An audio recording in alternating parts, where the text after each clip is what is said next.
오늘 함께 나눌 말씀은 느헤미야 5장 1절에서 13절 말씀입니다. 느헤미야 5장 1절에서 13절입니다.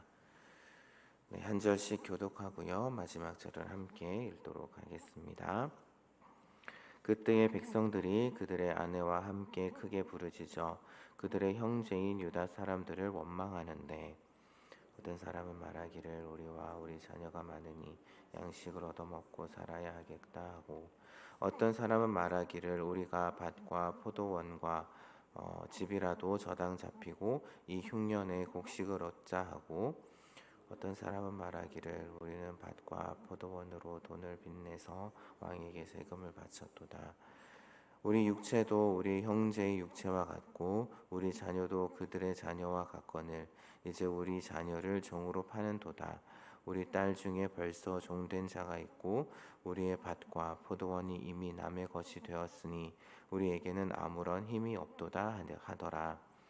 내가 백성의 부르짖음과 이런 말을 듣고 크게 노하였으나 깊이 생각하고 귀족들과 민장들을 꾸짖어 그들에게 이르기를 너희가 각기 형제에게 높은 이자를 취하는도다 하고 대회를 열고 그들을 쳐서 그들에게 이르기를 우리는 이방인의 손에 달린 우리 형제 유다 사람들을 우리의 힘을 다하여 도로 찾았거늘 너희는 너희 형제를 팔고자 하느냐 더구나 우리 손에 팔리게 하겠느냐 하매 그들이 잠잠하여 말이 없기로 내가 또 이르기를 너희의 소행이 좋지 못하도다. 우리의 대적 이방 사람의 비방을 생각하고 우리 하나님을 경외하는 가운데 행할 것이 아니냐. 나와 내 형제와 종자들도 역시 돈과 양식을 백성에 구워 주었거니와 우리가 그 이자를 받기를 그치자. 그런즉 너희는 그들에게 오늘이라도 그들의 밭과 포도원과 감람원과 집이며 너희가 구워준 돈이나 양식이나 새 포도주나 기름의 100분의 1을 돌려보내라 하였더니 그들이 말하기를 우리가 당신의 말씀대로 행하여 돌려보내고 그들에게서 아무것도 요구하지 아니하리이다 하기로 내가 제사장들을 불러 그들에게 말대로 행하겠다 맹세하게 하고 함께 읽겠습니다. 내가 옷자락을 털며 이르기를 이 말대로 행하지 아니하는 자는 모두 하나님이 또한 이와 같이 그 집과 산업에서 널시치니 그는 곧 이렇게 털려서 빈손이 될지로다 하매 회중이 다 아멘하고 여호와를 찬송하고 백성들이 그 말한 대로 하였느니라. 아멘. 예, 느헤미야 4장 말씀에서는 이제 외부에서 이제 즉 성벽 공사를 방해하는 그 대적들에 대한 내용이었다라고 한다면은 오늘 우리가 읽었던 5장 말씀은 이제 내부에서 일어난 그러니까 귀한 공동체 내부에서 일어난 그 어려움에 대한 내용을 기록하고 있습니다. 아마도 이제 귀한 공동체 가운데 이제 흉년이 찾아왔던 것으로 보입니다. 흉년으로 인해서 이제 대가족의 생계를 이어가기 힘들었고 밭과 포도원과 집을 이제 저당 잡히면서 이제 곡식을 사가지고 그렇게 연명했고 또한 밭과 포도원으로 빚을 내어서 나라에서 즉 페르시아에서 징수한 그 세금을 해결했던 것으로 보입니다. 그러니까 생계를 해결하고 또한 세금을 내기 위해서 양식과 돈이 필요한 자들에 대한 그 귀한 공동체의 상류층에 대한 태도에 대해서 이제 백성들이 불만을 나타내게 되는 것이죠.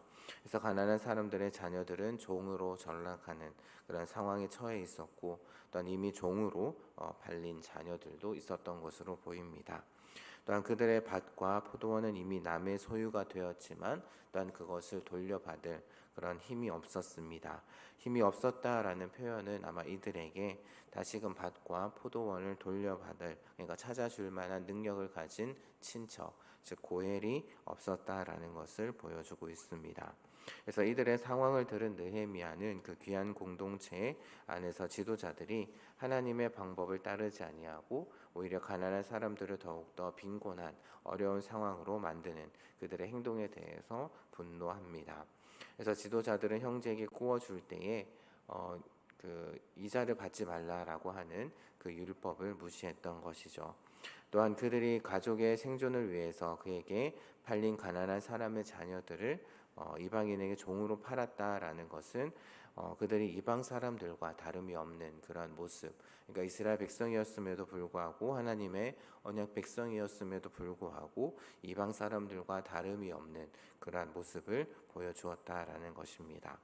이렇게 느헤미야는 지도자들의 잘못을 정면으로 지적하면서 그들의 행실이 대적에게 유다 사람들을 비방하는 그러한 계기를 제공했다라고 그렇게 주장을 하면서 하나님을 경외하며 귀한 공동체를 잘 돌볼 것을 그렇게 촉구합니다. 그래서 느헤미야는 지도자들에게 언약에 따라서 구체적인 안을 제시를 하고 있는데요. 우선 돈과 양식을 구워준 것에 대한 이자를 받지 않도록 하자라고 이야기를 합니다. 그리고 또한 저당 잡은 밭과 포도원과 감람원과 그리고 집을 돌려주고 구워준 돈이나 양식이나 포도주나 기름의 100분의 1을 돌려주자라고 그렇게 제안합니다. 그래서 느헤미야는 자신의 제안에 응할 것을 다짐하는 귀족들과 또한 민장들을 제사장 앞에서 맹세하게 이렇게 하는데요. 이러한 맹세는 바로 하나님 앞에서 하는 맹세이고 또한 그들의 순종을 강조하기 위해서 온 회중 앞에서 불순종했을 때 그들이 불순종했을 때 어떠한 결과를 맞이하게 될지를 느헤미야가 자신의 옷을 터는 그런 의식을 행하면서 다음과 같이 이야기를 합니다. 선언합니다. 이 말대로 행하지 아니하는 자는 모두 하나님이 또한 이와 같이 그 집과 산업에서 털어버리실지니 그는 곧 이렇게 털려서 빈손이 될 것이다 라고 그렇게 선언을 합니다. 그래서 이 선언에 온 회중이 곧 공경에 처한 자나 또한 귀족이나 민장이나 느헤미야의 조치가 하나님 앞에서 올바름을 인정하고 아멘으로 화답을 하면서 여호와 하나님을 찬양하고 또한 그들이 서약한 대로 실천을 하는 모습을 보이는데요. 우리가 지난달에 이제 십계명에 대한 내용을 다루었습니다. 말씀을 나누었습니다. 십계명의 출발은 우리가 하나님께서 우리를 먼저 사랑하셨고 우리를 위해서 먼저 헌신하셨다라는 그러한 사실입니다.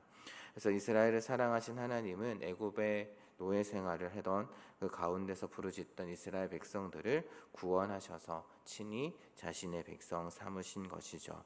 그래서 이에 대한 사랑의 반응으로 하나님께서는 십계명을 우리에게 주셨습니다. 그러니까 내가 너희들에게 사랑을 베푼 것처럼 너희들도 나에게 사랑으로 그렇게 반응해야 된다라는 것을 바로 십계명을 통해서 말씀을 하신 것이죠. 그래서 결국에는 십계명의 핵심은 사랑이 아닐까 합니다. 하나님을 사랑하고 이웃을 사랑하는 것. 결국 이 둘은 분리된 것이 아니라 결국 하나다라는 것이죠. 그러니까 우리가 하나님을 사랑한다라고 한다면은 당연히 이웃을 사랑할 수밖에 없다라는 것입니다. 그러니까 사도 요한이 이렇게 분명하게 우리에게 말씀을 하고 있습니다. 누구든지 하나님을 사랑하노라 하고 그 형제를 미워하면 이는 거짓말하는 자니 보는 바 그 형제를 사랑하지 아니하는 자는 보지 못하는 바 하나님을 사랑할 수 없다라고 사도 요한은 분명하게 우리에게 밝히고 있습니다. 그러니까 입술로는 하나님을 사랑한다라고 하면서 이웃을 사랑하지 않는 그런 모습을 보인다면 그 사람은 참으로 하나님을 사랑하지 않는 사람이고 참으로 하나님을 경외하지 않는 사람이다라는 것을 보여주고 있다라고 말씀하고 있는 것이죠. 결국 우리가 이웃을 사랑해야 하는 이유는 바로 인간이 바로 우리 이웃이 하나님의 형상으로 지음 받았기 때문입니다. 그래서 하나님을 사랑한다라고 한다면 하나님의 형상으로 지음 받은 인간을 이웃을 사랑할 수밖에 없는 것이죠. 그러니까 오늘 귀한 공동체의 그 지도자들의 문제는 바로 이러한 이웃 사랑의 모습이 없었다라는 것입니다. 그래서 느헤미야는 이러한 모습이 오히려 이방 사람들에게 책 잡힐 수 있는 그런 여지를 마련한 것이다라고 이야기를 하면서 이방인들과는 다른 모습으로 이웃 사랑을 실천하며 하나님의 백성임을 보여줄 것을 또한 지도자들을 비롯한 귀한 공동체에게 요구를 하고 있는 것입니다. 그러니까 오늘 말씀을 통해서 우리들의 모습을 한번 되돌아보았으면 좋겠습니다. 과연 우리에게는 지금 내 옆에 있는 이웃을 사랑하는 모습이 있는지, 아니면 이방 사람들과 같은 모습으로 내가 중심이 되어서 내 유익을 위해서 살아가고 있지는 않은지, 하나님을 사랑한다라고 입술로는 이야기를 하면서 그래서 교회에 발걸음을 하고 교회 안에서 또한 그리고 세상 가운데서 오히려 내 주장만 하고 내 배만 채우고 있지는 않는지, 또한 내 유익을 위해서 이웃의 상황에 대해서는 안중에도 없이 그렇게 살아가고 있지는 않은지 우리들의 모습을 한번 되돌아볼 필요가 있을 것입니다. 하나님을 사랑하십니까? 그렇다면 하나님을 사랑한다라는 것을 어떻게 여러분들은 보여주시겠습니까? 바로 이웃을 사랑하는 모습을 통해서 우리가 그것을 보여줄 수 있지 않을까요? 바로 하나님을 사랑하는 만큼 이웃을 사랑하는 모습을 보여줄 수 있는, 그래서 하나님의 백성으로서 이 땅 가운데서 살아가시는 그런 우리 귀한 성도님들 되시기를 주님의 이름으로 축복합니다.